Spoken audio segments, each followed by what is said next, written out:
Bentornato sul canale YouTube di semprefarmacia.it.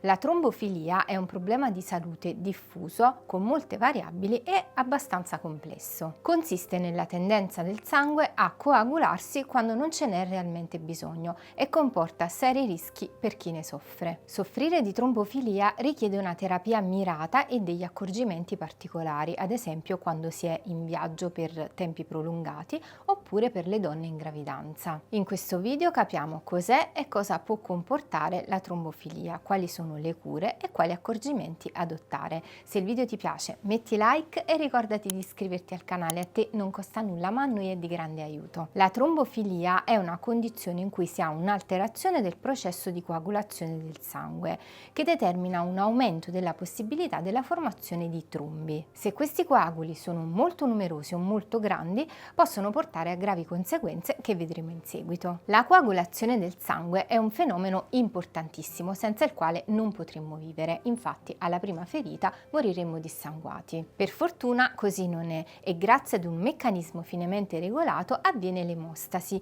che si divide in tre momenti fondamentali. Vasocostrizione, cioè in presenza di un danno il vaso sanguigno si contrae in modo da diminuire il flusso ematico. Anche l'ematoma che si forma esternamente al vaso ha un suo ruolo. Il sangue accumulato infatti comprime il vaso riducendo ulteriormente il flusso sanguigno. Attivazione delle piastrine.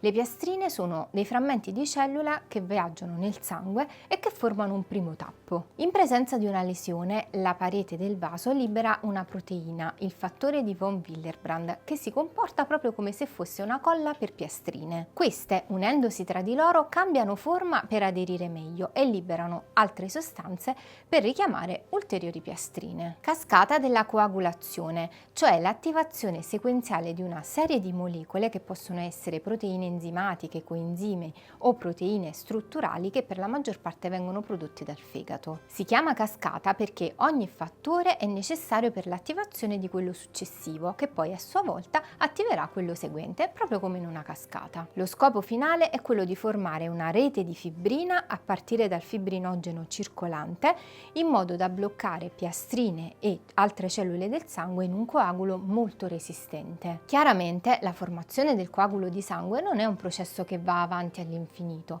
esistono tutta una serie di molecole che agendo in vari punti della cascata riescono a regolarla e se necessario bloccarla. Tra i fattori anticoagulanti più importanti ricordiamo l'antitrombina, la proteina C e la proteina S. Le cause della trombofilia vanno ricercate nell'alterazione del fine meccanismo di regolazione della coagulazione, che può essere congenita o acquisita. La trombofilia congenita è una condizione presente fin dalla nascita e a trasmissione ereditaria, caratterizzata da una mutazione che riguarda i fattori della cascata della coagulazione o un deficit dei fattori anticoagulanti. Tra le mutazioni più diffuse ricordiamo in un elenco che non può e non vuole essere esaustivo quella del quinto fattore di Leiden, del 13° fattore, del gene MTHFR e della protrombina. Tra i deficit invece quelli dell'antitrombina terza, della proteina S e della proteina C. La trombofilia acquisita invece deriva da una patologia o da una condizione.